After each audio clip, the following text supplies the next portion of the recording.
Okay, it's time to find out whether we should be calling up the local Ferrari dealership to place an order or calling our local builders merchants to check on the price of sandbags as we prepare to batten down the hatches. I'm about to bring Neil Edwards, CEO of the Builders Conference, onto the show to see how the construction sector fared in the month of April. So while I'm doing that, let's play his intro music.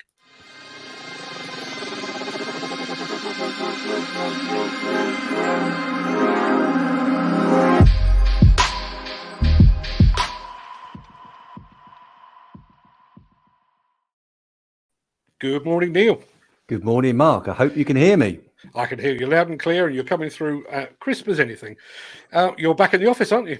I am. That's why. Yeah, totally different world. What I'm used to.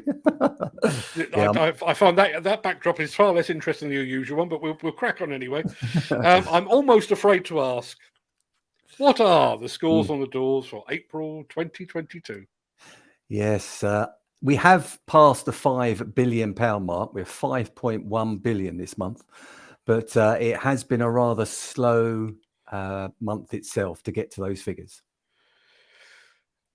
Given all that's going on in the world, I can't say I'm entirely surprised by that. Who came out as top dog? Have we got any surprises in that area? Well, yes and no. What really is the headline to this month is the roads will lead you to somewhere, or roads will lead you to enlightened paths, shall we say, because many of the top projects and contract awards this month are road related.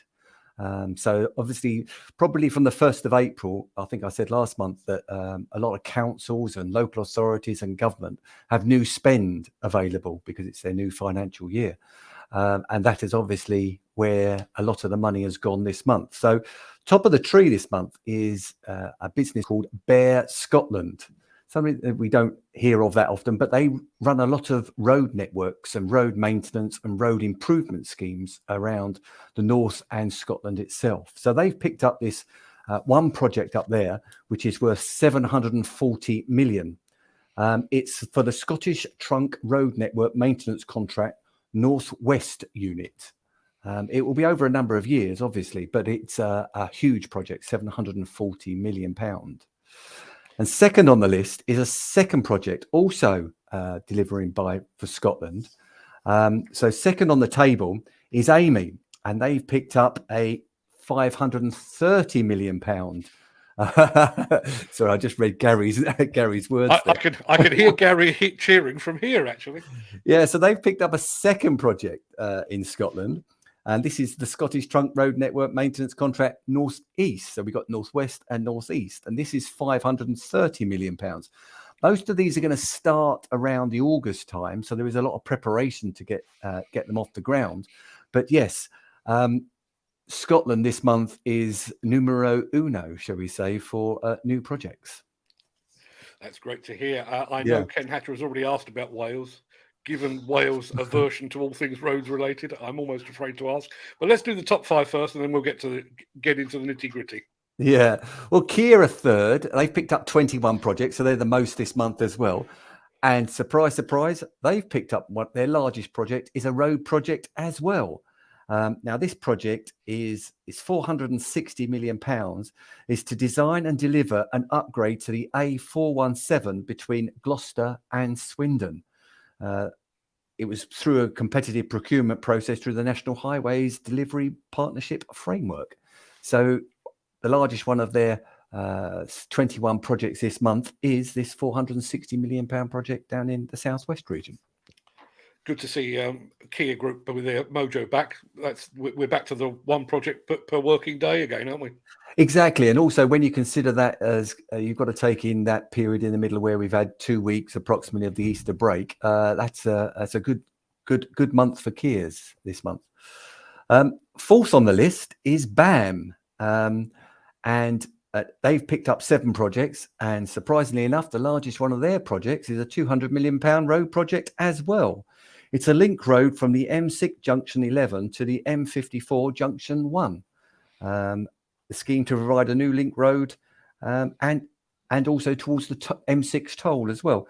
So the top 4 projects this month are actually road projects. I don't know whether that's partly to do with government trying to boost, shall we say, the construction sector by releasing some monies in that area. And also there's some local elections coming up, I may think, isn't there, sometime this week? I don't know. I'm sure that's purely coincidental, but far be it from politicians to be cynical in any way. Absolutely. But there is some good news for Wales, because number 5 on the list is Bouygues.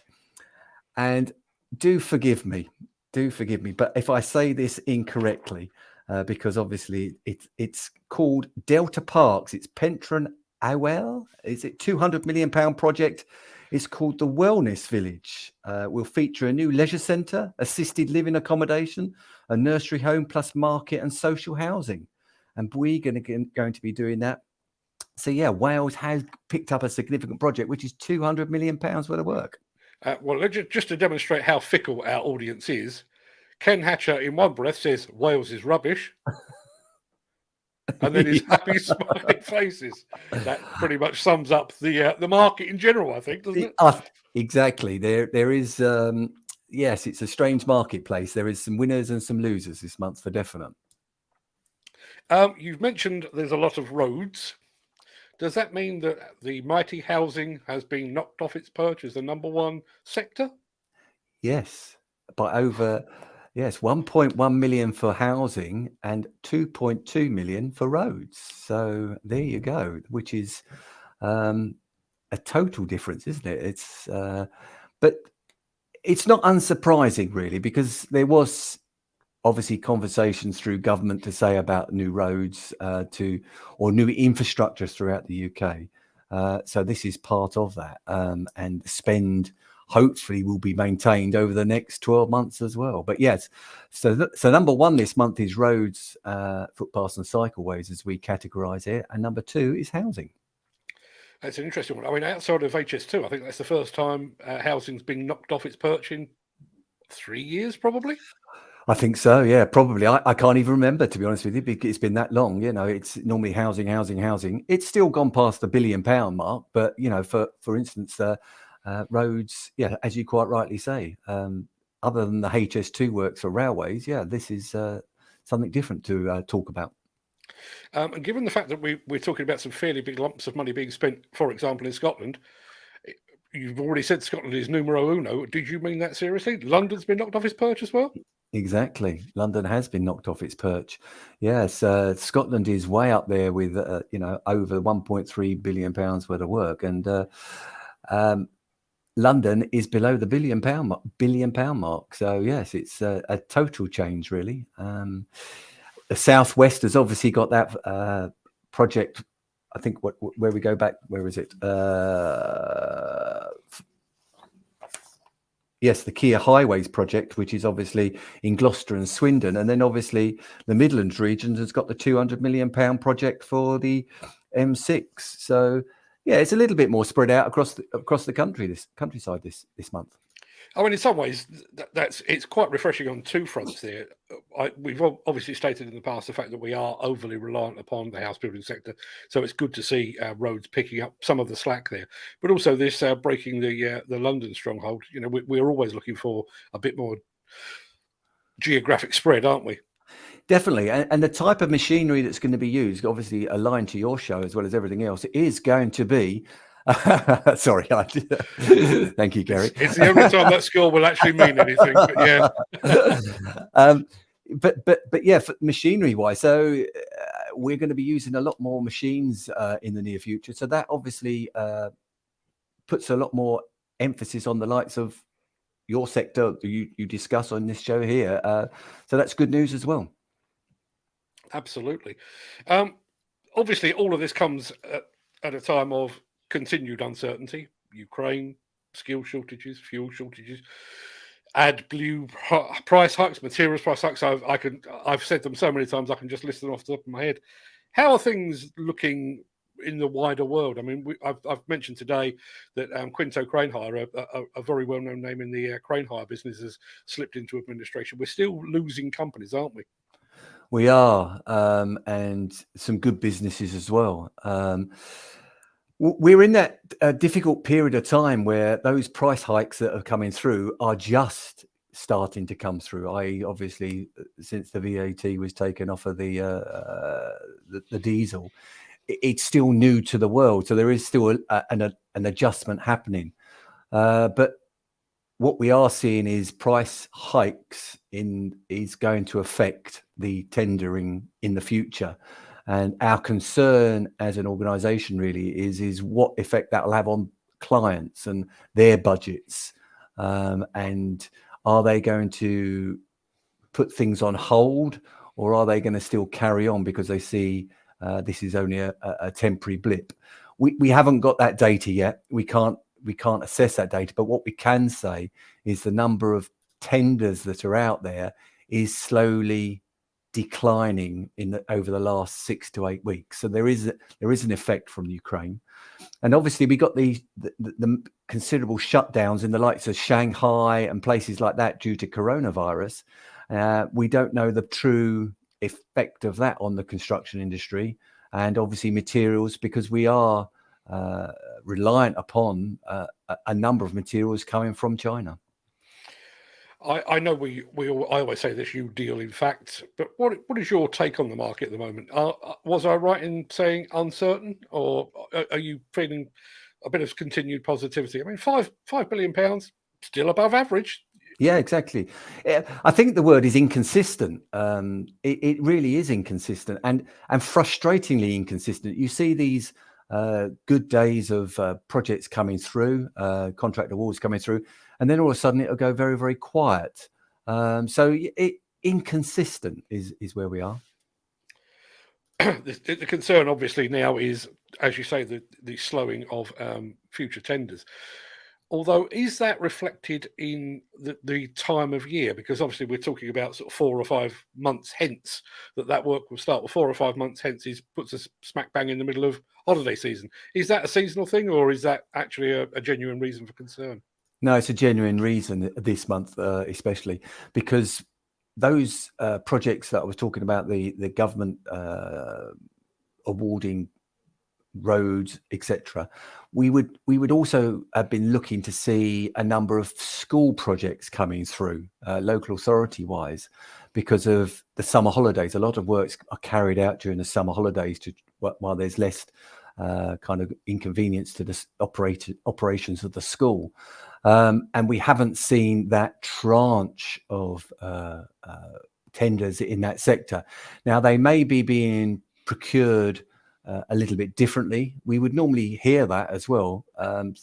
So there is a little concern whether the actual local authorities have got the monies to spend in that area of work, whereas central government, rather than local government, central government it has obviously placed those orders, whereas local government is a little bit hesitant at the present moment in time.